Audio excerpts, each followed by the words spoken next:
भागवत में स्वयं यमराज कहते हैं, जिह्वा न वक्ति भगवत गुण नाम धेयम् चेतश्चन स्मरति तच्चरणारविन्दम्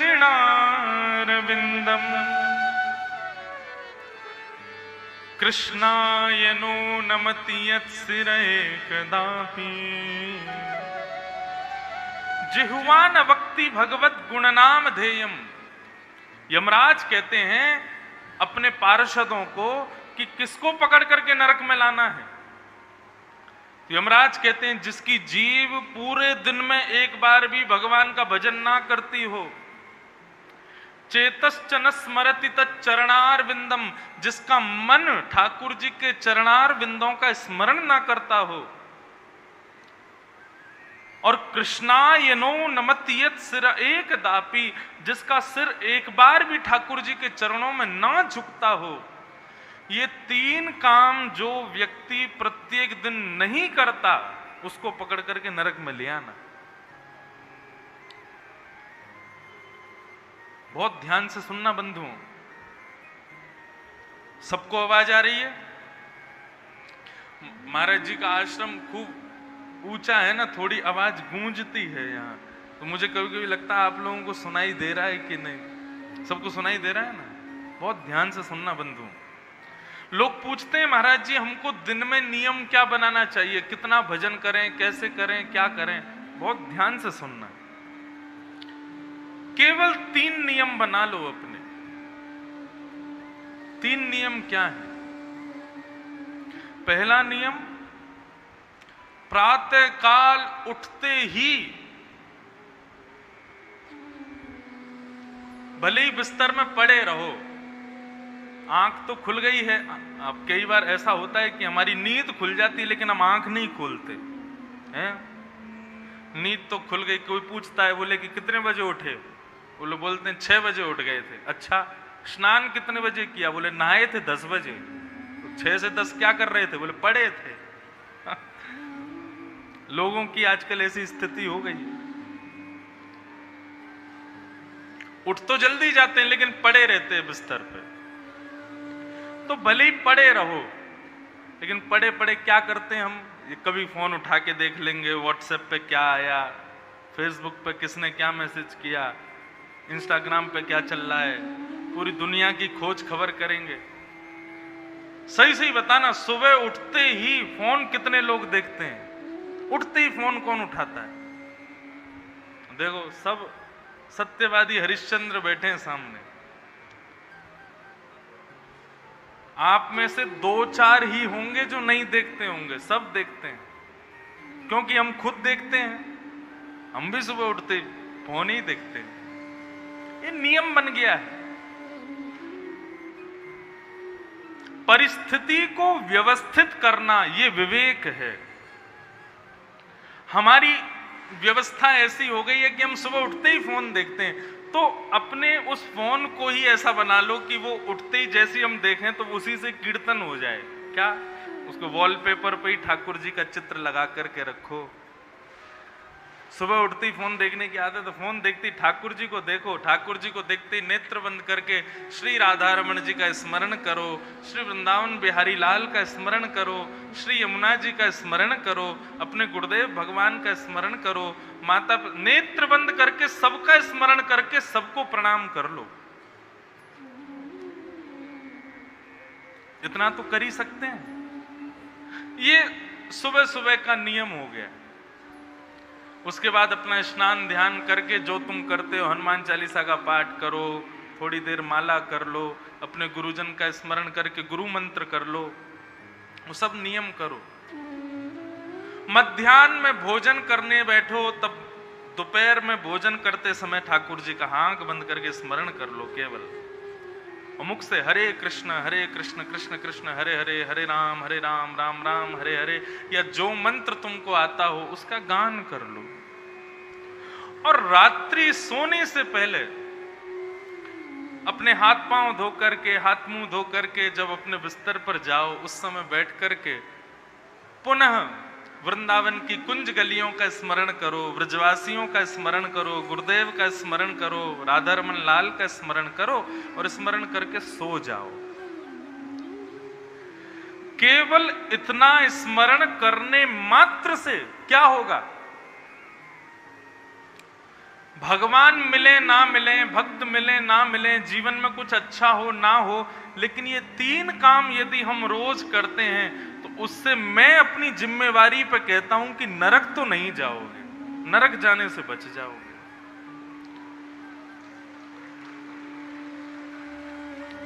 सत्य बात है, नरक नहीं जाओगे। क्योंकि स्वयं यमराज कहते हैं जो अपने पूरे दिन में 3 बार जीभ से भगवान का नाम बोलता है, 3 बार अपने चित्त से भगवान का स्मरण करता है, 3 बार अपने सिर को ठाकुर जी के सामने झुकाता है, 3 बार का मतलब सुबह दोपहर शाम, ऐसे व्यक्ति को कभी भी पकड़ करके नरक में मत लाना। आप ये मत सोचना कि हम तो बहुत नियम करते थे, आज महाराज जी ने हमको बहुत सहज नियम बता दिए, उन सबको छोड़ो यही करना। नहीं, अपने नियम करो। ये तो मैं उन लोगों के लिए बोल रहा हूं जो कुछ नहीं करते। जो कुछ नहीं करते वो ये करना शुरू कर दो। अब धीरे धीरे धीरे ये करते रहोगे ना, अपने आप नियम तुम्हारा शुरू हो जाएगा। अपने आप मन करेगा मैं और ज्यादा माला करूं, और ज्यादा कथा सुनूं, और ज्यादा ठाकुर जी का स्मरण करूं। इसलिए 3 बार ठाकुर जी का स्मरण करो। मंगलादीनि मंगल मध्यानि मंगलांतानि, सुबह मंगल, मध्य में मंगल और रात्रि मंगल। अब दूसरी बात, कई लोगों के भजन करने से, कई लोगों के कथा सुनने से, कई लोगों के वृंदावन जाने से आसपास के लोगों को बड़ी दिक्कत होती है। आसपास के लोग बोले तो परिवार के लोग, इन सबको बड़ा दिक्कत होती है कि ये क्यों इतना भजन करते हैं, इसको पाखंड का नाम दे दिया जाता है, इस पर मजाक उड़ाया जाता है, आदि आदि सब बातें करी जाती हैं। तो उस पर बड़ी विडंबना होती है। हम क्या करें? हम तो भजन करना चाहते हैं लेकिन हमारे परिवार के लोग नहीं चाहते। हम तो वृंदावन आना चाहते हैं, हम तो कथा में आना चाहते हैं, लेकिन हमारे परिवार के लोग नहीं चाहते। ऐसी स्थिति में क्या किया जाए? देखो बंधु, प्रहलाद जी की कथा श्रीमद् भागवत में इसी बात का द्योतक है। श्री मीराबाई का चरित्र ऐसे लोगों के लिए ही द्योतक है। क्या किया जाए? प्रहलाद जी के पिता जैसा निष्ठुर तो हमारे परिवार के लोग भी नहीं होंगे। प्रहलाद जी को मारने तक की उन्होंने कोशिश की, लेकिन प्रहलाद जी कैसे रहते थे? बहुत ध्यान से सुनना। 2 प्रकार की भक्ति होती है। एक भक्ति होती है प्रकट भक्ति और एक भक्ति होती है अप्रकट भक्ति। प्रकट भक्ति किसे कहते हैं? प्रकट भक्ति का मतलब है कि जैसे मेरे माथे पर तिलक देख करके आपको लगेगा कि हाँ ये पूजा करते होंगे, मेरी चोटी देख करके लगेगा कि हाँ ये ब्राह्मण होंगे, मेरी वेशभूषा देख करके लगेगा हाँ ये कोई महाराज होंगे, मेरे से बात करेंगे तो शब्द सुनकर के आपको लगेगा कि नहीं ये कथा करते होंगे। ये हो गई प्रकट भक्ति। मतलब मेरी चाल ढाल, उठना बैठना सब बता रहा है कि ये भगवान से संबंध रखते हैं। लेकिन अप्रकट भक्ति का मतलब क्या है? अप्रकट भक्ति का मतलब उसको देख करके अंदाजा ना हो कि ये भक्ति करता होगा, उसके पहनाव ओढ़ाव से ऐसा ना लगता हो कि ये भगवान की कथा सुनता होगा, उसकी भाषा सुनकर के ना लगता हो कि ये कथा सुनता होगा, उसके येन केन प्रकारेण समस्त स्वरूप को देख करके ये कोई अनुमान ही ना लगा सके कि ये भक्त होगा। इसको कहते हैं अप्रकट भक्ति। जिन लोगों के घर वाले परेशान करते हैं, जिन लोगों के आसपास के लोगों को उनकी भक्ति से चिंता होती है, दिक्कत होती है, ऐसे लोगों को क्या करना चाहिए? दो ही रास्ते हैं, या तो मीराबाई बन जाओ, सब छोड़ो, हरि भजो, और यदि मीराबाई नहीं बन सकते ना, तो सबके बीच में रह करके अंतर्निष्ठ भक्त बन जाओ, अप्रकट भक्ति करो। अप्रकट भक्ति का मतलब क्या है? दिखाओ मत किसी को भी, अंदर ही अंदर वो भक्ति चलने दो। श्री भक्तमाल जी में एक राजा की कथा आती है, उस राजा का नाम था अंतर्निष्ठ राजा। वो राजा अप्रकट भक्ति करता था। उसकी पत्नी बहुत बड़ी भक्ता थी, वो खूब भजन करती थी, खूब मंदिर जाती थी, खूब कथाएं सुनती थी, लेकिन राजा कभी मंदिर में जाता नहीं, कभी भजन करता नहीं, कभी कथा सुनता नहीं, और अपनी पत्नी का मजाक भी उड़ाता था। ए तुम क्या ये सब करती रहती हो, कथा वथाओं में जाती रहती हो? पत्नी भगवान से यही कहती है, नाथ ऐसी कृपा करो मेरे पति में थोड़ी भक्ति आ जाए। लेकिन एक दिन एक आश्चर्य हुआ। रात्रि में राजा सोया था, रानी आकर के उसके बगल में सो गई, रात्रि में भगवान का स्मरण करके सो गई। थोड़ी देर बाद ही रानी को कुछ अनुभव हुआ। उसने उठ करके देखा तो बगल में राजा जो बैठा था, उसका पूरा शरीर कांप रहा था। रानी ने जैसे ही देखने के लिए स्पर्श किया, तो रानी के स्पर्श होते ही राजा के मुख से शब्द प्रकट हुआ, राम राम राम। रानी ने जब ये शब्द सुना, वो समझ गई। बोले, स्वप्नावस्था में, निद्रावस्था में भगवत स्मरण साधारण व्यक्ति को नहीं हो सकता। आपको सत्य बताएं, भगवान के 3 प्रकार के दर्शन होते हैं। वैसे तो मैंने कल कहा था कि कुछ लिखने के लिए बैठा करो ताकि आप लिख सको। 2-4 लोग मुझे दिख रहे हैं जो लिख रहे हैं, बाकी आप लोग याद कर सको तो कर लेना, ये बहुत जरूरी बातें हैं। 3 प्रकार के दर्शन होते हैं ठाकुर जी के। पहला दर्शन होता है स्वप्न दर्शन। ठाकुर जी को यदि आपसे मिलना है तो सबसे पहले वो आपको स्वप्न में दिखेंगे। ये कहने में सुनने में बहुत आसान है, लेकिन एक आपको सत्य बात बताऊं, कितना भी भजन कर लो, स्वप्न में ठाकुर जी दिखते नहीं है। बहुत कम ऐसा होता है, बहुत कम लोगों पर इतनी कृपा होती है कि उनको स्वप्न में दर्शन हो जाए ठाकुर जी का। तो पहला स्वप्न दर्शन।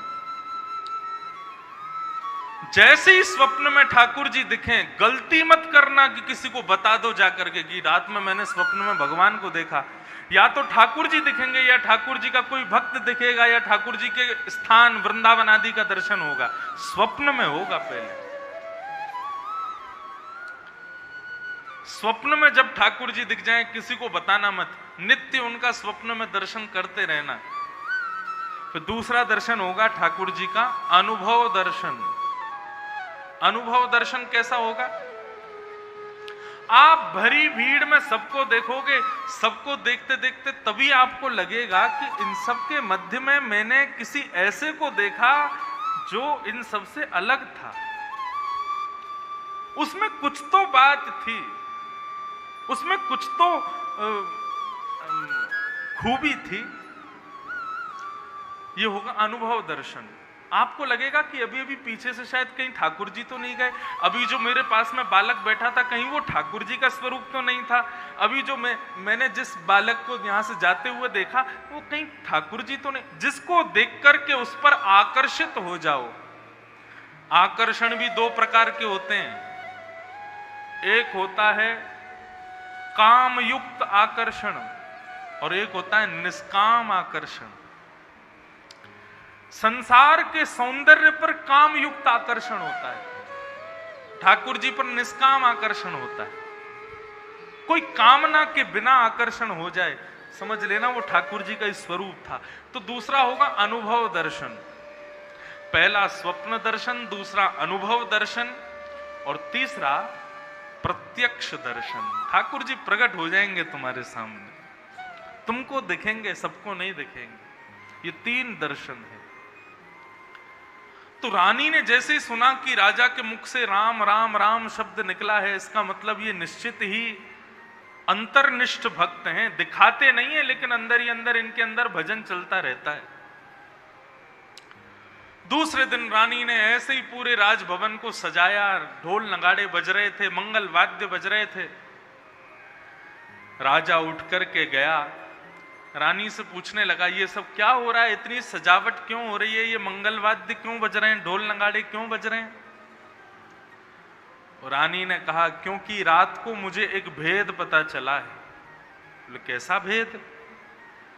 बोले आप मुझसे छुप करके भक्ति करते हो, मैं मंदिर जाती हूं तो मजाक उड़ाते हो, मैं कथा सुनने जाती हूं तो मेरा उपहास करते हो, लेकिन कल रात्रि मुझे पता चल गया कि अंदर ही अंदर अंतर्निष्ठ होकर के, अप्रकट होकर के आप भी भक्ति करते हो। राजा बोला तुमको कैसे पता चला? बोले क्योंकि रात्रि में सोते हुए आपके मुख से राम राम राम राम शब्द का उच्चारण हो रहा था। और ये साधारण नहीं है, जो निरंतर भगवत स्मरण करता है उसी को स्वप्न में भगवत स्मरण होता है। आपकी चोरी पकड़ी गई है, आप भगवान से दूर नहीं रहते, आप अंदर ही अंदर भगवान को स्मरण करते हो।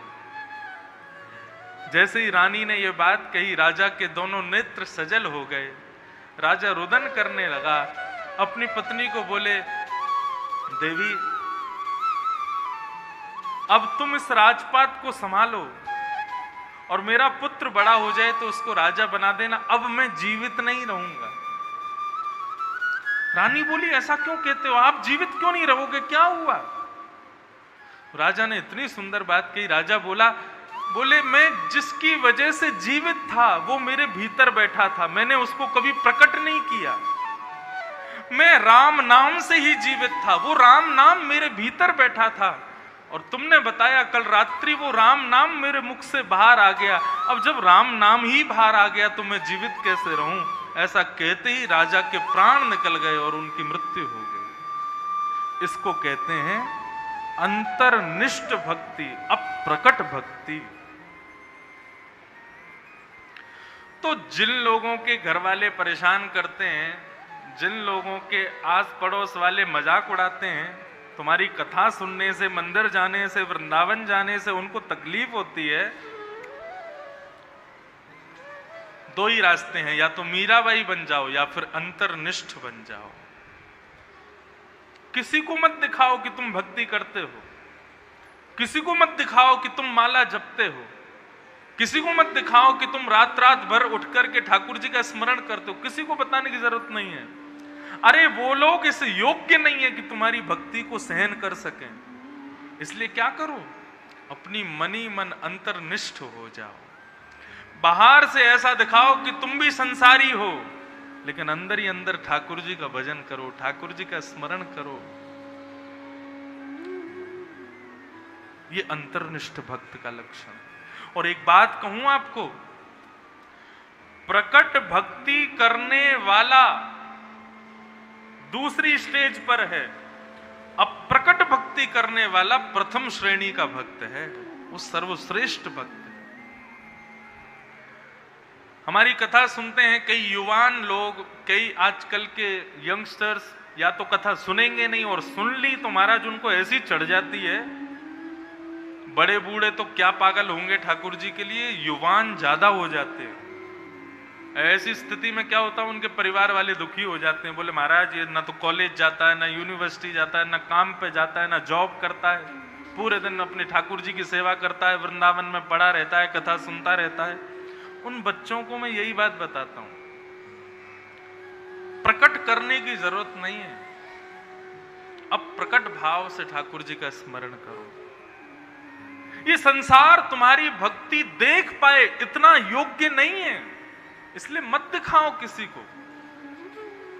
अपने हृदय को ही एक कुंज बना लो, उस अपने हृदय कुंज में ठाकुर जी को बिठा लो। संसारी नेत्रों को बंद करके अपनी अंतर्निष्ठ नेत्रों से अपने हृदय कुंज में ही ठाकुर जी की सेवा करो। एक समय नियुक्त कर लो, उतनी देर तुम संसार से अलग रहो, नेत्र बंद करके अपने हृदय कुंज में ही ठाकुर जी को झूला झुलाओ, ठाकुर जी को पलना झुलाओ, ठाकुर जी को हाथों से भोग लगाओ, ठाकुर जी की सेवा करो, ठाकुर जी के संग खूब आनंद करो। ये अप्रकट भक्ति ज्यादा श्रेष्ठ है। आप विश्वास मानना, अंतर्निष्ठ होकर के अप्रकट भक्ति जब करने लग जाओगे तो एक दिन नेत्र बंद करके अपने हृदय कुंज में झांक करके जब ठाकुर जी को देखोगे, वहीं पर लाड़ लड़ाओगे, वहीं पर सारी लीलाएं करोगे। ऐसा करते करते करते एक दिन जब तुम अपनी लीला को पूर्ण करके जब नेत्र खोलोगे तो संसार नष्ट हो चुका होगा, तुम भी उस कुंज में पहुंच जाओगे। इसको तीसरा नाम और दिया जाए तो इस भक्ति को कहते हैं मानसी भक्ति। कौन सी भक्ति? मानसी भक्ति, मानसिक भक्ति। जैसे मनसा वाचा कर्मणा 3 प्रकार से पाप होते हैं। आपने किसी को मारा, ये हो गया कर्मणा पाप। आपने किसी को बोल करके बुरा फील करवाया, ये हो गया वाचा पाप। और आपने ना किया ना बोला, केवल मन में सोच लिया ये आगे जाए, इसका एक्सीडेंट हो जाए, इसका ये बुरा हो जाए, इसका पांव टूट जाए, ये हो गया मनसा पाप। जैसे मनसा वाचा कर्मणा पाप लगते हैं, ऐसे ही मनसा वाचा कर्मणा भक्ति भी होती है। वाचा मत करो, कर्मणा मत करो, लेकिन मानसिक भक्ति करो।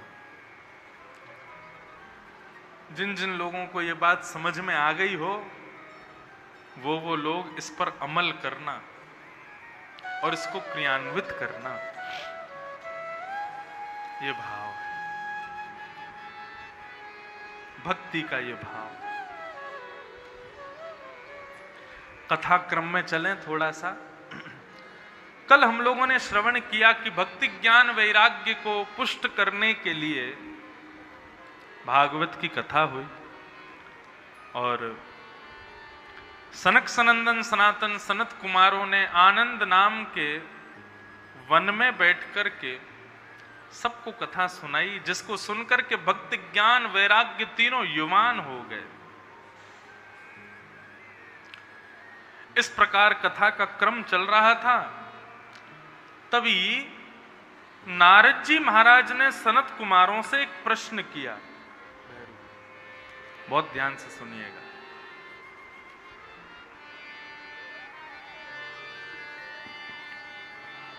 बहुत सुंदर बात कह रहे हैं।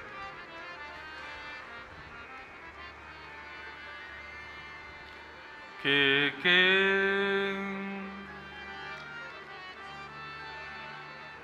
विशुद्ध्यन्ति वदन्ति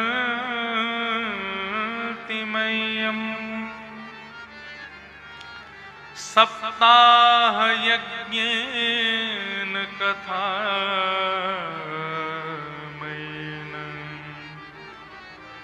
कृपालुभिर्लोकहितं विचार्य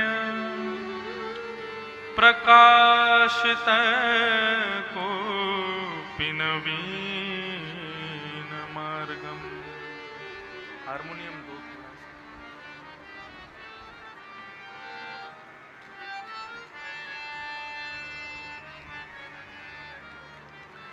नारद जी महाराज प्रश्न कर रहे हैं, बहुत ध्यान से सुनना।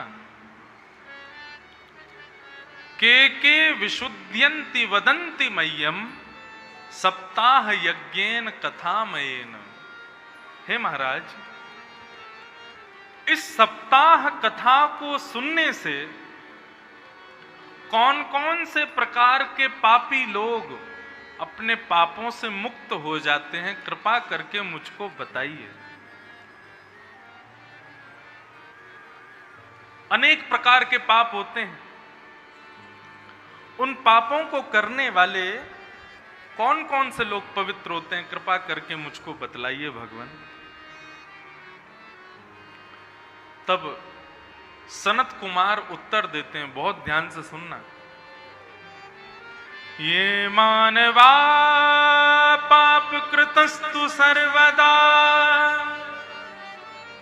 सदा दुराचार रता विमार्गगा क्रोधाग्निदग्धा कुटिलश्च कामिन सप्ताहयज्ञेन कलो पुनन्ति ते।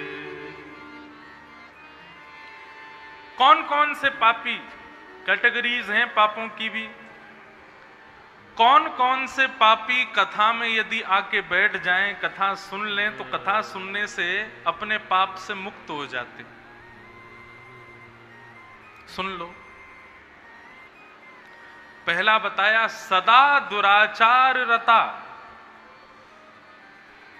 जो पापी दुराचरण करता है, दुराचरण मतलब खुद से कुछ गलत नहीं कर रहा, किसी को गलत करता हुआ देख करके उसके मन में आता है मैं भी ऐसा करूं। जैसे घर में कई लोग ऐसे होते हैं, बड़े बुजुर्ग, वो बीड़ी सिगरेट पीते हैं।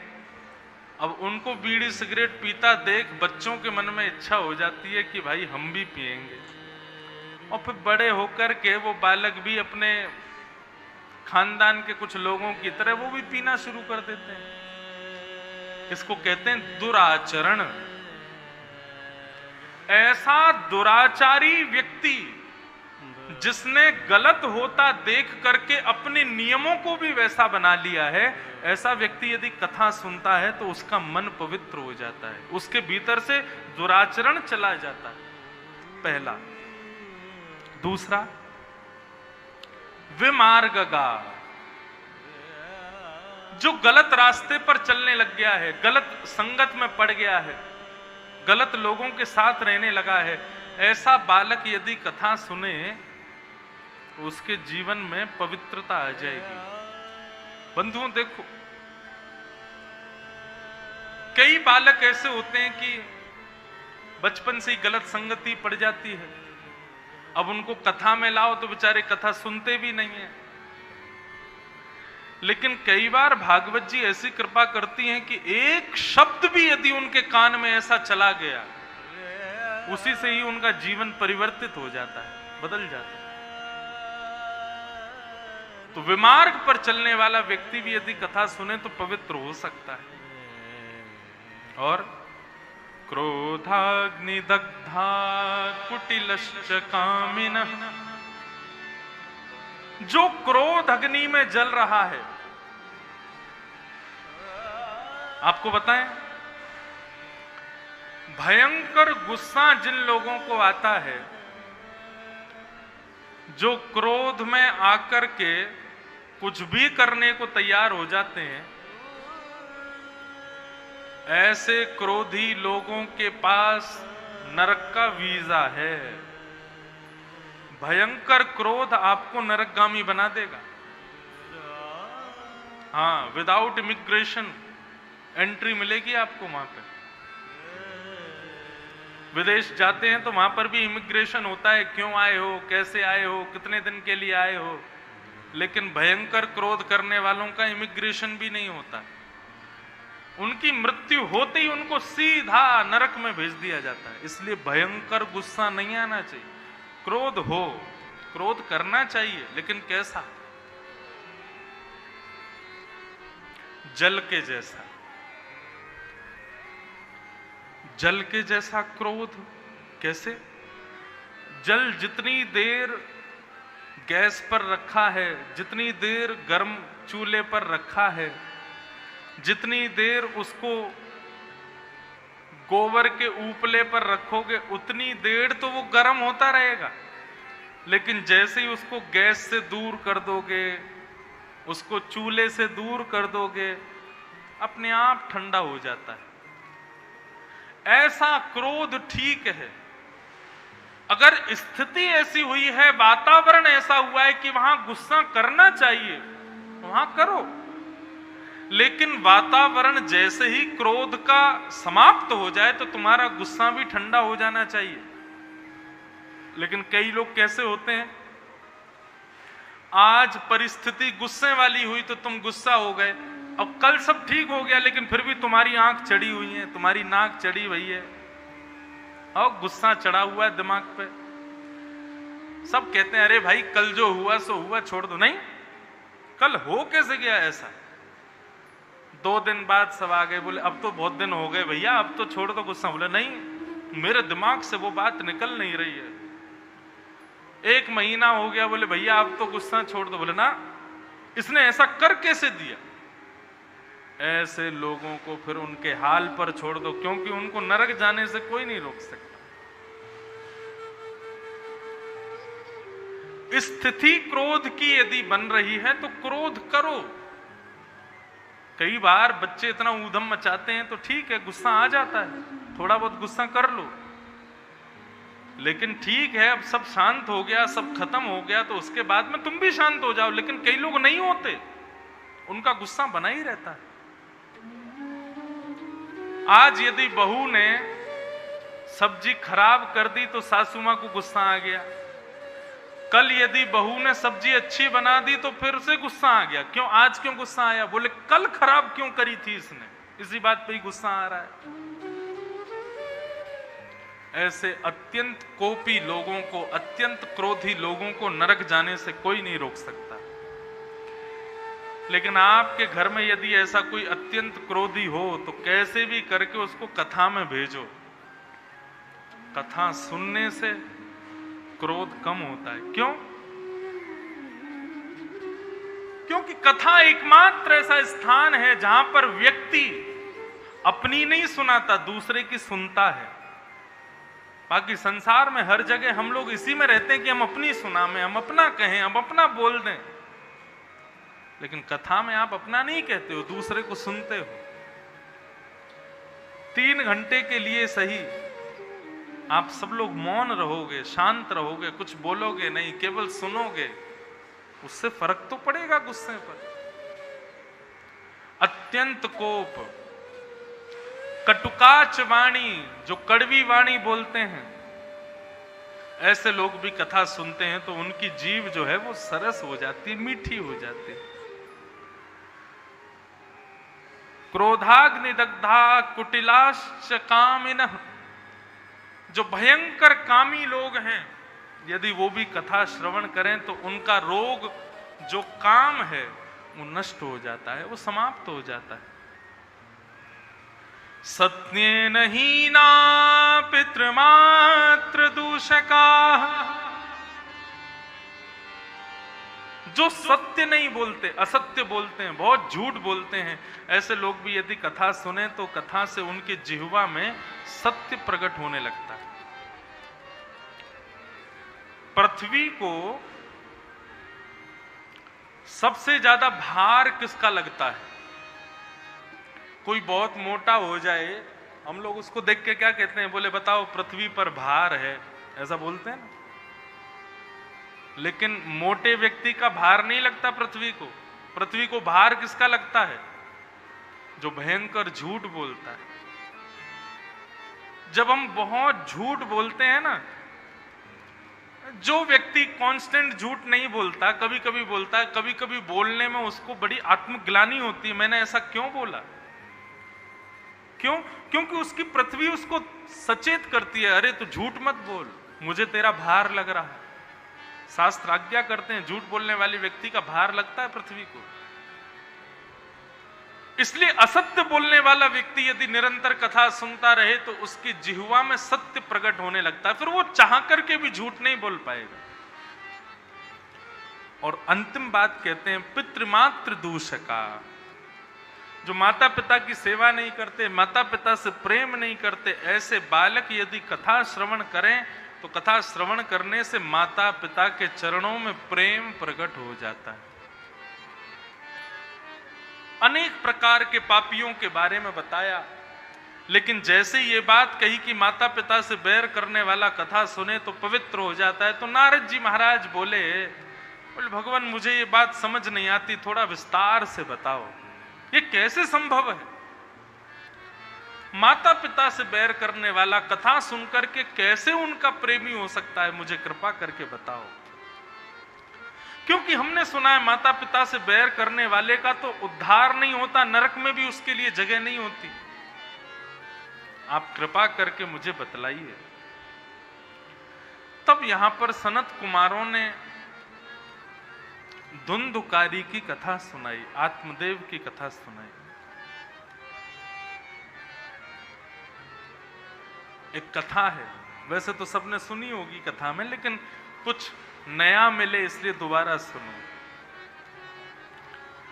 तुंगभद्रा नदी के तट पर एक उत्तम नाम का नगर है।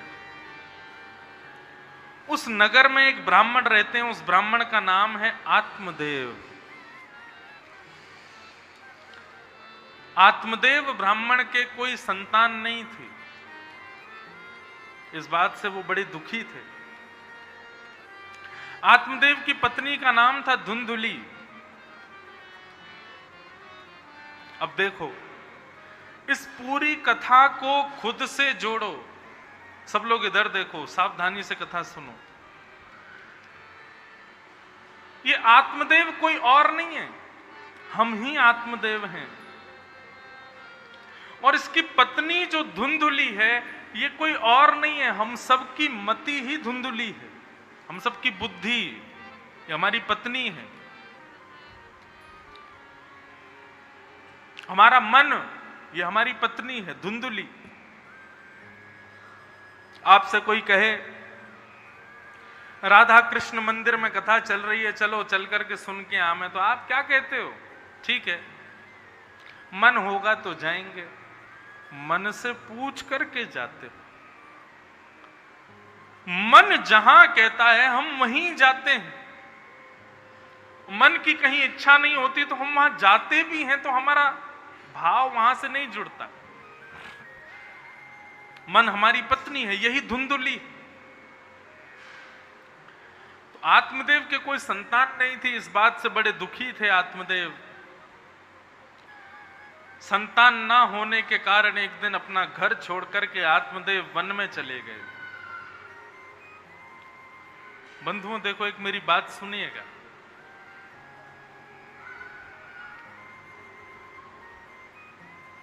संसार में ठाकुर जी तुमको जो दे दें, उसको प्रसाद समझ करके सिर से लगाओ। और ठाकुर जी जो तुमको ना देवें, तो सोचना कि मेरी भलाई इसी में थी कि वो मुझे नहीं मिला। इस बात को मान करके उसको स्वीकार करो। हम लोग कई शहरों में कथा करने के लिए जाते हैं, कई परिवारों में कथा करने के लिए जाते हैं, तो लोग जो मिल गया उससे प्रसन्न नहीं है, और जो नहीं मिला उसके लिए भाग कर रहे हैं, दौड़ रहे हैं। अधिकतर लोग किस लिए परेशान रहते हैं कि हमारे पुत्र नहीं है, हमारी बेटी नहीं है, हमारे संतान नहीं हुई है, हमारी बेटी का ब्याह नहीं हो रहा, हमारे बेटे का ब्याह नहीं हो रहा, ये नहीं हो रहा, वो नहीं हो रहा। और उसके पीछे फिर हम लोग तरह तरह के तर्क लगाते हैं, हमने ऐसा क्या अपराध कर दिया, हमने पूर्व जन्म का कोई पाप होगा इसलिए ऐसा हो रहा है, ऐसा हो रहा है। नकारात्मक सोचों से बचो। हर स्थिति में, हर परिस्थिति में अच्छा सोचो, सकारात्मक सोचो।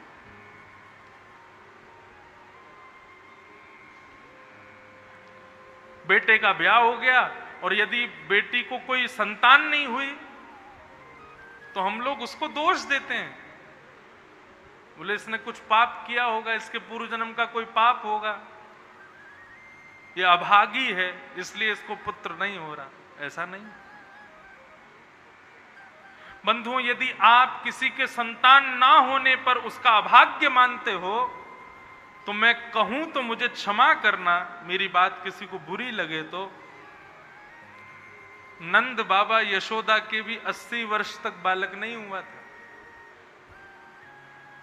और 80 वर्ष बाद भी जो बालक हुआ वो उनका नहीं था, देवकी और वसुदेव के यहां से आए थे भगवान कृष्ण। कृष्ण हम लोग ब्रजवासी तो यही स्वीकार करते हैं कि नंद बाबा और यशोदा मैया ही लाला के माता पिता हैं, लेकिन यदि वास्तविकता में जाएं, थोड़ी देर भाव पक्ष को किनारे करें, तो वास्तव में कृष्ण को जन्म किसने दिया? हमारे नाथ को जन्म किसने दिया? देवकी ने दिया, वसुदेव के यहां हुए। नंद यशोदा के यहां तो भगवान 11 वर्ष 56 दिन के लिए केवल और केवल उन पर कृपा करने के लिए गए।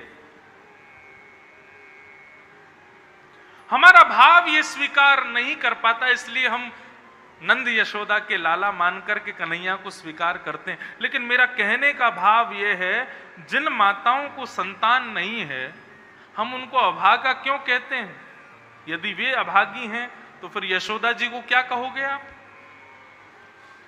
पुत्र तो उनके भी नहीं हुआ, और 80 वर्ष बाद जो हुआ भी तो बेटी हुई, वो भी योग माया थी, वो भी वैष्णो देवी थी, वो भी भगवान ने लीला करने के लिए उसको भेजा था।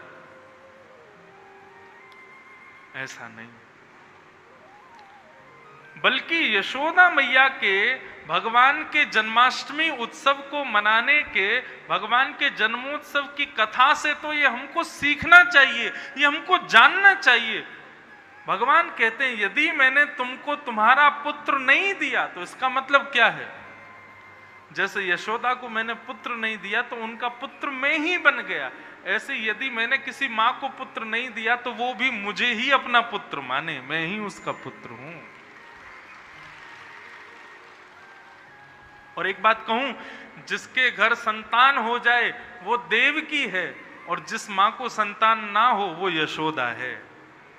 उसके तो लाला हमेशा हैं, सदा हैं। सीधी बात, इस संसार में जो भी अभाव हमको मिलता है, हमारे भाई नहीं है, हमारी किसी के बहन नहीं है, किसी के बच्चे नहीं है, किसी के माता नहीं है, पिता नहीं है, ये जो भी संबंध हमारे पास नहीं है ना, ठाकुर जी ने जो हमसे छीन लिए हैं ना, उस पर कभी नकारात्मक मत सोचो कि ठाकुर जी ने मेरा भाई मुझसे छीन लिया, मुझे भाई नहीं दिया, मुझे पुत्र नहीं दिया, मुझे पुत्री नहीं दी।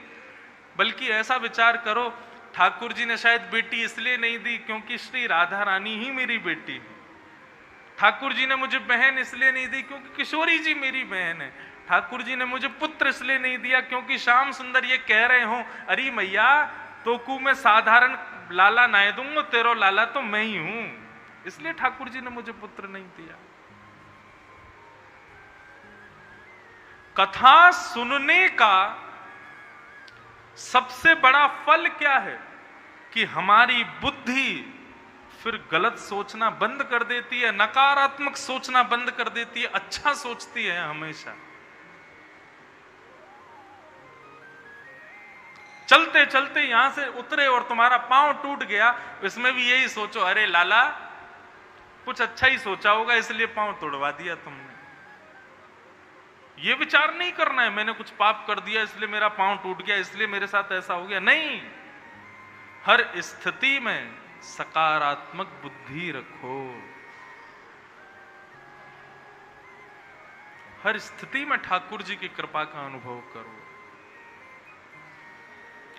आत्मदेव के यहां पुत्र का जन्म नहीं हुआ, इस बात से दुखी होकर के आत्मदेव वन में चले गए, आत्महत्या करने के लिए जाने लगे। तभी एक संत आए, संत ने आकर के पूछा, बोले अरे ब्राह्मण देवता रो क्यों रहे हो? आत्मदेव ने कहा कि भगवान मुझे पुत्र नहीं है, बिना संतान के जीवन अच्छा नहीं लगता, इसलिए अपने आप को अंत करने जा रहा हूं, आत्महत्या करने जा रहा हूं। संत ने कहा, बोले आत्मदेव इस जन्म में तो क्या, आगामी 7 जन्मों तक तुम्हारे कोई संतान नहीं होगी, तुम्हारी माथे की रेखा मैंने पढ़ ली है,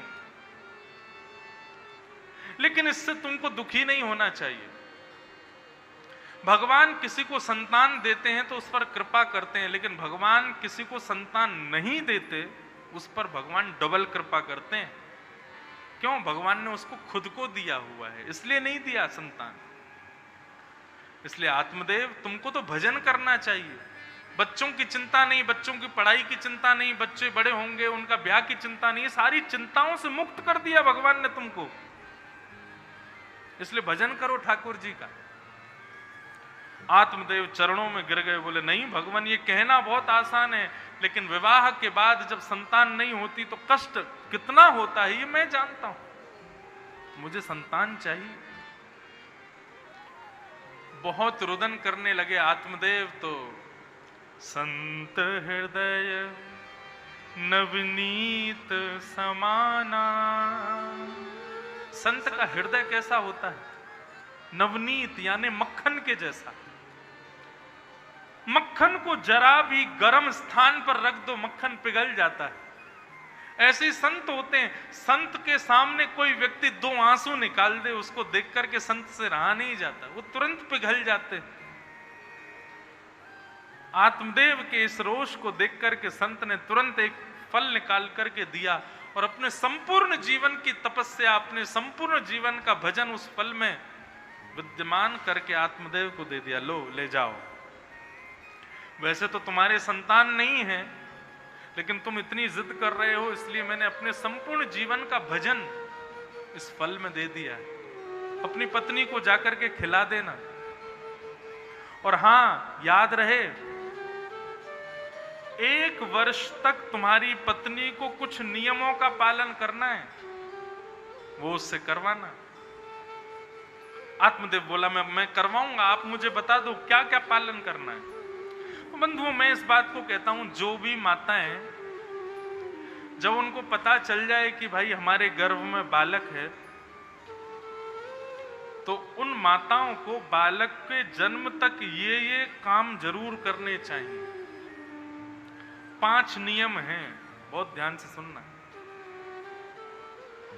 यदि आप चाहते हैं कि बालक भगवान का वैष्णव भक्त हो, खूब विवेकी हो, खूब विद्वान हो, खूब बुद्धिमान हो, बहुत अच्छा हो, सर्वप्रिय हो, तो 9 महीने का बालक जब गर्भ में 9 महीने तक रहता है, उन 9 महीने में माता को अपने आचरण विचार सब सुधारने चाहिए। यदि 9 महीने उस तपस्या में मां ने अपने आप को सुधार लिया तो बालक दिव्य होगा। उसको ये नियम करने, कौन कौन से? सत्येन हीना सत्यम शौच्यम दयादानम एक भुक्तुम तु भोजनम वर्षावधि स्त्रिया कार्यम तेन पुत्रो निर्मला। 5 काम। पहली बात, मजाक में भी झूठ नहीं बोलना है। असत्य जिह्वा पर आना ही नहीं चाहिए। ये 9 महीने की जो तपस्या है ना मां की, जब बालक गर्भ में होता है, उस तपस्या को ऋषियों की तपस्या से भी बड़ा बताया गया। लेकिन आजकल की माताओं की 9 महीने की तपस्या देखने लायक होती है। हर चीज में यही बहाना लगा देती हैं, हमारे गर्भ में बालक है, हम कैसे कर सकती हैं, हम ये नहीं कर सकती, हम वो नहीं कर सकते, ये नहीं होगा, वो नहीं होगा, अरे ये तो मैं कर ही नहीं पाऊंगी। नहीं, केवल 9 महीने आपने यदि अपने तप कर लिए तो आप इस विश्व को, इस धरती को एक ऐसा संतान प्रदान करोगे जो जीवन भर लोग याद रखेंगे। तो पहला, असत्य नहीं बोलना है, मजाक में भी नहीं बोलना, सत्य ही बोलना। दूसरा, शौचम, जितना हो सके पवित्र रहना है। कहीं भी कुछ भी झूठा कूटा नहीं खाना, अपने आसपास गंदगी नहीं रखनी, झूठे बर्तन साथ में नहीं रखने हैं। स्वयं को भी पवित्र रखना है और आसपास भी पवित्रता रखनी है। बल्कि ऐसा विचार करो कि मेरे गर्भ में साधारण बालक नहीं, साक्षात कन्हैया हैं, साक्षात श्री राधा रानी हैं। इनके आसपास स्वच्छता रखो, पवित्रता रखो। तो पहला सत्य बोलो, दूसरा पवित्रता रखो, सत्यम शौचम, और तीसरी बात दया। कोई तुम्हारे साथ कितना भी बुरा करे, लेकिन आप उस पर दया ही करो, आपको क्रोध नहीं करना, क्रोध नहीं। सत्यम, शौचम, दया, और चौथी बात दानम। नित्य प्रातःकाल उठ करके गर्भवती माताओं को स्नान ध्यान करके सुंदर वस्त्र धारण करके फिर कुछ ना कुछ दान करना चाहिए। धन का दान करो, अन्न का दान करो, वस्त्र का दान करो, कुछ भी दो, लेकिन नित्य 9 महीने तक, जब तक बालक जन्म ना ले, नित्य दान करो। और 5वां और अंतिम उपाय क्या बताया? एक भुक्तुम तु भोजनम।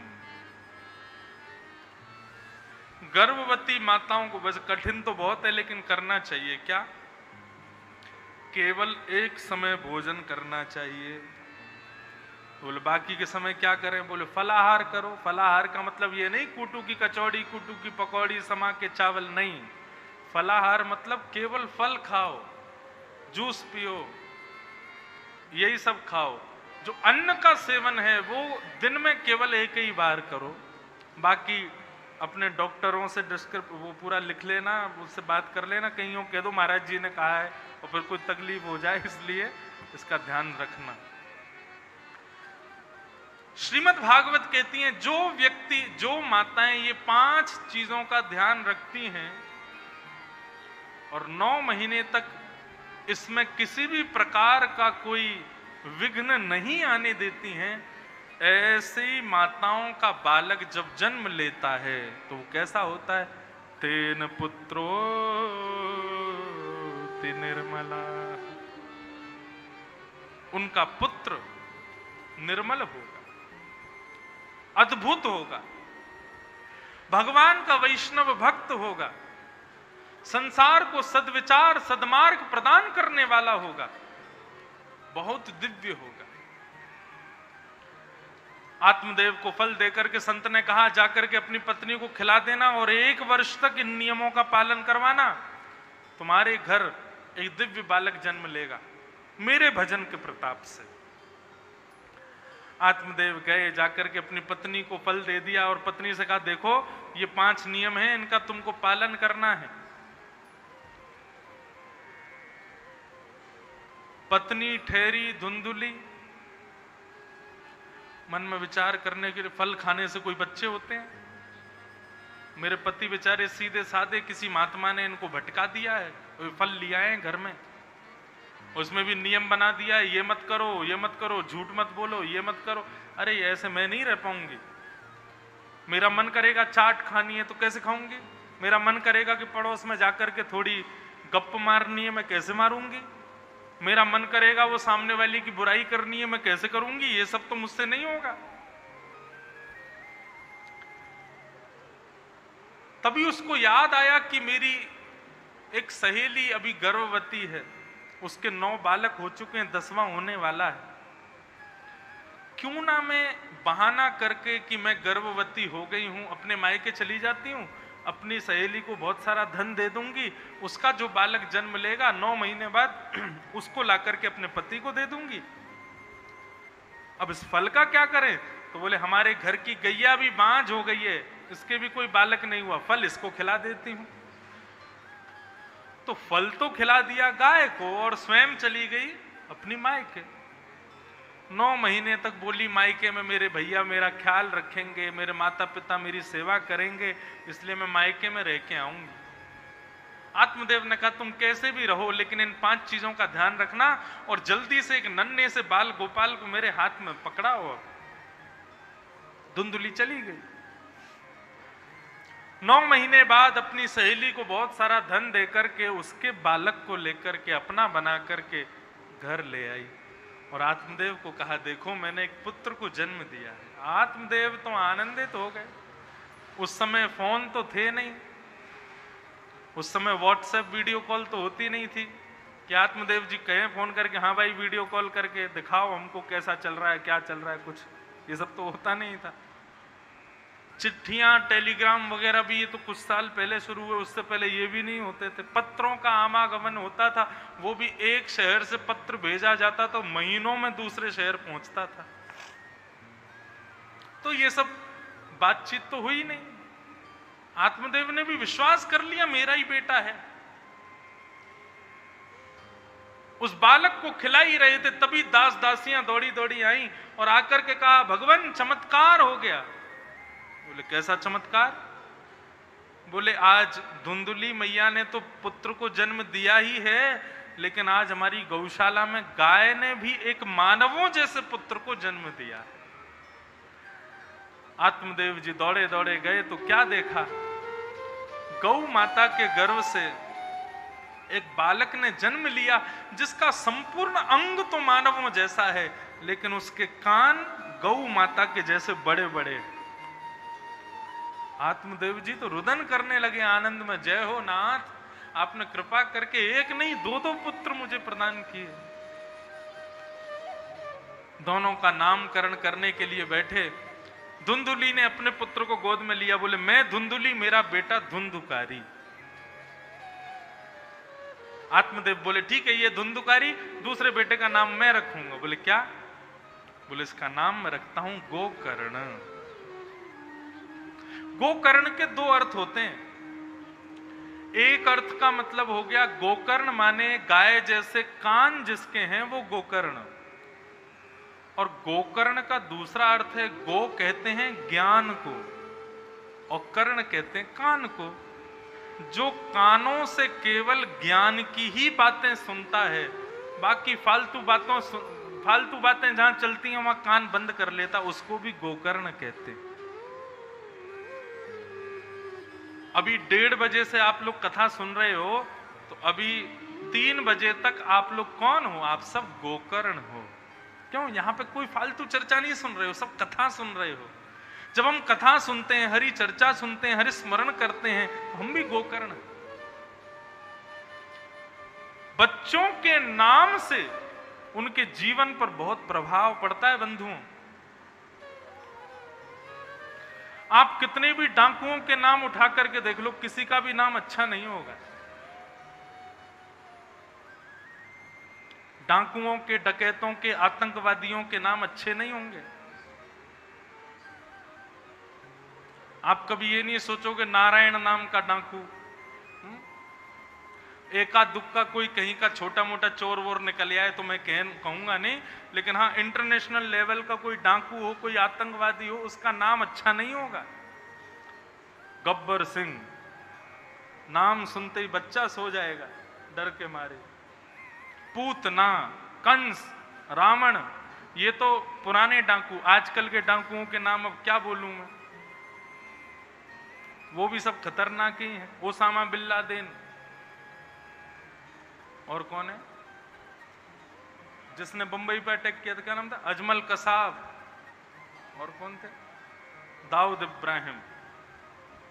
इनके नाम ही ऐसे हैं कि सुन के ही डर लगे। अभी चलो ये तो किसी और समुदाय के, हमारे हिंदुओं में भी जो डाकू हैं वो भी कोई खतरनाक ही हैं। अब क्या उनका स्मरण करना, कथा मंगल नाम बोलने। बच्चों के नाम अच्छे रखो। लोग जो नाम ऐसे रख देते हैं ना जल्दी बोलने वाले, निकनेम, टीटू, पिंकी, चिंकी, चीकू, और क्या क्या नाम होते हैं, बड्डन, छुट्टन, ऐसे ऐसे नाम रख देते हैं। बड़े बेटे का नाम बड्डन, छोटे का नाम छुट्टन।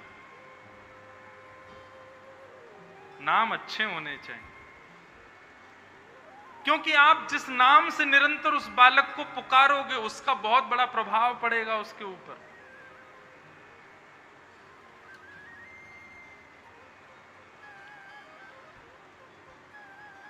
बच्चों के नाम अच्छे रखो। अब नाम ही रखा धुंधुकारी, धूम धूम करो ती धुंधुकारी, जो धूम मचावे वो धुंधुकारी। इतना बड़ा दुष्ट बना धुंधुकारी वैश्यागमन करता था, मदिरा पान करता था, सुरापान करता था, चोरी करता था, और यदि बाहर से कुछ नहीं मिलता था तो अपने घर के बर्तनों को बेच देता था, तो मां के गहनों को बेच देता था। सब कुछ बेचने के बाद अपनी मां से कहता था मुझे पैसा दो। मां पैसा निकाल के छुपा छुपा के देती थी। एक दिन मां से कहने लगा मां पैसे दो। मां बोली बेटा तू पी के आता है, गलत काम करता है, इन सब कामों के लिए पैसे नहीं दूंगी। 3-4 बार बोला दो दो दो, मां ने देने से मना किया तो अपनी मां को मारने लगा।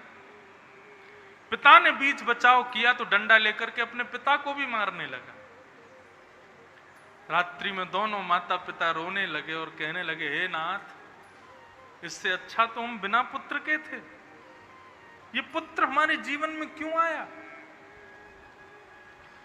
गोकर्ण जी महाराज गुरुकुल में पढ़ते हैं, गुरुजनों से अध्ययन कर रहे हैं, धुंधुकारी को भेजते हैं तो 2 दिन में ही वापस आ जाते हैं। मन नहीं लगता गुरुकुल में, गुरुजनों की पिटाई से, गुरुजनों की आज्ञा से उनको आनंद नहीं आता, इसलिए सब छोड़ के आ जाते। धीरे धीरे धीरे दोनों बड़े हुए, पुत्र के अत्याचार से व्याकुल होकर के एक दिन मां ने कुएं में कूद करके अपने प्राण त्याग दिए। दुखी हो गए आत्मदेव, और एक दिन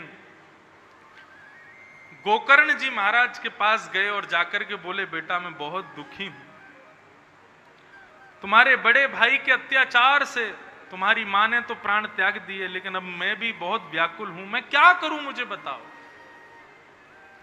तो यहां पर गोकर्ण जी महाराज ने अपने पिता को जो ज्ञान उपदेश किया, इसी को गोकर्ण गीता कहते हैं। ये 2 श्लोक हैं बंधुओं, और ये दोनों श्लोक संपूर्ण 18,000 श्लोकों की युक्त भागवत का सार समेटे हुए हैं। बहुत ध्यान से सुनिएगा। हमारे पूज्य पिताजी महाराज के सदगुरुदेव भगवान अनंत श्री विभूषित भागवत के सचल विग्रह श्री रामानुज प्रपन्नाचार्य गुरु जी कहते हैं ये 2 श्लोकी भागवत है, 2 श्लोकों की पूरी भागवत है। बहुत ध्यान से सुनना गोकर्ण जी महाराज क्या कह रहे हैं। देह स्थिमांस रुधिरे भिमतिम त्यजत्वम जाया सुतादिषु सदा ममतां विमुञ्च पश्यानिशं जगदिदं क्षणभङ्गुनिष्ठं वैराग्यरागरसको भवभक्तिनिष्ठः। संसार में किसी के प्रति ममता मत रखो, अपने प्रति अहमता मत रखो। पिताजी आपसे बड़ा सुखी कोई नहीं है फिर संसार में, आप सदा सुखी रहोगे प्रभु। गोकर्ण जी महाराज ने अपने पूज्य पिताजी को ज्ञान उपदेश किया, और ज्ञान उपदेश देकर के पिताजी वन में गए। वन में जाकर के श्रीमद् भागवत का आश्रय लेते हुए उन्होंने भगवत भजन गाते हुए अपने प्राणों का परित्याग कर दिया। गोकर्ण जी महाराज तीर्थ यात्रा पर चले गए, और यहां धुंधुकारी बिना माता पिता के तो इतना मुक्त हो गया, अब तो और पाप करने लगा। अपने घर में वैश्याओं को ला करके रखने लगा, चोरी करने लगा, डकैती डालने लगा। एक दिन राजा के यहां से डकैती करके आया तो वैश्याओं ने सोचा कि ये नशे में धुत है, इसका सारा धन हड़प करके हम भाग जाती हैं और इसको मार देंगी। क्यों? क्योंकि सुबह उठेगा, होश में आएगा तो सारा धन फिर ठिकाने लगा देगा। वैश्याओं ने सारा धन बंटवारा कर लिया और सोते हुए धुंधुकारी के मुख में जलते हुए अंगारे डाल दिए, उसको मार दिया, वहां से चली गई। धुंधुकारी प्रेत बन गया। प्रेत कौन बनता है? आप लोगों को पता है भूत कौन बनता है? एक पद है, वो एक कॉपी है, लेके आओ डायरी।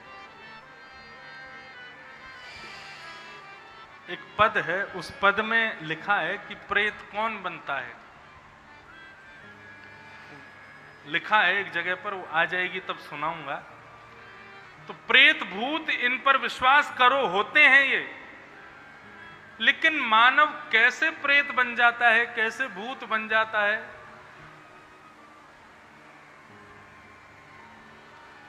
नहीं, ये प्रेत नहीं है, ये तो इंद्र महाराज।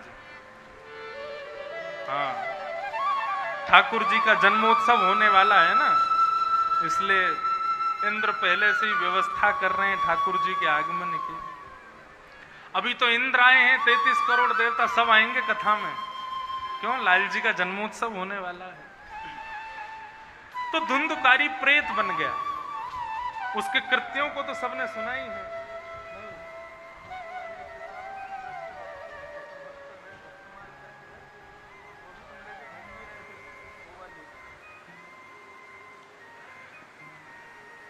तो धुंधुकारी प्रेत बन गया। अब प्रेत बनकर के गांव के लोगों को परेशान करने लगा। गांव के लोग एक दिन कहीं गए थे, तो वहां उनको गोकर्ण जी महाराज मिले। तो गोकर्ण जी से जाकर के उन्होंने कहा, भैया तुम्हारा जो भैया है ना धुंधुकारी, बोले हाँ, उसकी मृत्यु हो गई, वो प्रेत बन गया है, तुम कोई उपाय करो कि वो प्रेत योनि से मुक्त हो जाए। गोकर्ण जी महाराज बोले क्या करना चाहिए? तो गया जी में जाकर के पिंडदान कर दिया, और भी जो जो होते हैं पितरों के लिए वो सब कर दिए। लेकिन लौट करके जब गोकर्ण जी आए तब भी देखा तो धुंधुकारी अभी भी प्रेत योनि में ही था। तब गोकर्ण जी महाराज ने विचार किया कि अपने भैया को इस प्रेत योनि से मुक्त कैसे करूं। तो गोकर्ण जी महाराज इतने तपोनिष्ठ थे, इतना भजन करते थे कि वो सूर्य से बात करते थे, चर्चा करते थे। एक दिन नदी में स्नान करते हुए उन्होंने सूर्य नारायण से कहा कि मेरा भाई प्रेत बन गया है, उसको प्रेत योनि से मुक्त करना चाहता हूं, उसके लिए मैं क्या करूं, आप मुझे बताओ। तब सूर्य नारायण ने आज्ञा की कि श्रीमद् भागवतान मुक्ति सप्ताहम वाचनम कुरु इति सूर्य वच सर्वै धर्म रूप विश्वतः। श्रीमद् भागवतान मुक्ति, भागवत की कथा कराओ, तुम्हारा भाई कितनी भी बड़ी प्रेत योनि में होगा वहां से मुक्त हो जाएगा। ठीक है, गोकर्ण जी महाराज ने बढ़िया पंडाल लगवाया, सुंदर गांव के लोगों को आमंत्रित किया, अपने भाई का स्मरण करके कथा करनी प्रारंभ की। तो धुंधुकारी एक प्रेत योनि धारण करके एक बांस में आकर के बैठ गया, और 7 दिन की, प्रत्येक दिन की कथा सुनने से एक एक ग्रंथि बांस की फटती चली गई। 7 दिन में पूरा बांस जब विदीर्ण हो गया तो उसमें से भगवान के शंख चक्र गदा पद्म धारण करके, बिल्कुल भगवान जैसा रूप धारण करके श्री धुंधुकारी जी प्रकट हो गए, और विष्णु लोक से उनके लिए विमान आया। विमान में बैठ करके धुंधुकारी अपने भैया को प्रणाम करके विष्णु लोकम स गच्छति, विष्णु लोक को प्रस्थान कर गए। गोकर्ण जी महाराज ने विष्णु दूतों को बोले आप मेरे भाई को लेकर के विष्णु लोक जा रहे हो? बोले हाँ। क्यों? बोले क्योंकि इन्होंने कथा सुनी भागवत की। बोले भागवत की कथा इन्होंने अकेले ने नहीं सुनी, इतने सारे लोगों ने सुनी। इनके लिए विमान क्यों नहीं आया, अकेले इनके लिए क्यों आया? इसका मतलब मरने के बाद ही विमान आता है। तो लोगों को जीते जी कथा सुननी नहीं चाहिए, मरने के बाद उनके घर वालों को उनके नाम से कथा करवा देनी चाहिए, उसी से मुक्ति होती है। विष्णु दूतों ने कहा नहीं, जीते जी कथा में सबके लिए विमान आ सकता है, लेकिन उसकी कुछ शर्तें हैं। क्या शर्तें? श्रवणस्य विभेदेन फलभेत्र संस्थिता श्रवणम तु कृतं सर्वैः न तथा मननम कृतम्। श्रवण में भेद हुआ है, मतलब बोले श्री धुंधुकारी ने कथा सुनी और सुनकर के जीवन में उतारी, लेकिन बाकी के सब लोगों ने केवल कथा को सुना है, जीवन में उतारा नहीं है, इसलिए इनके लिए विमान नहीं आया है, बाकी सबके लिए विमान आया है।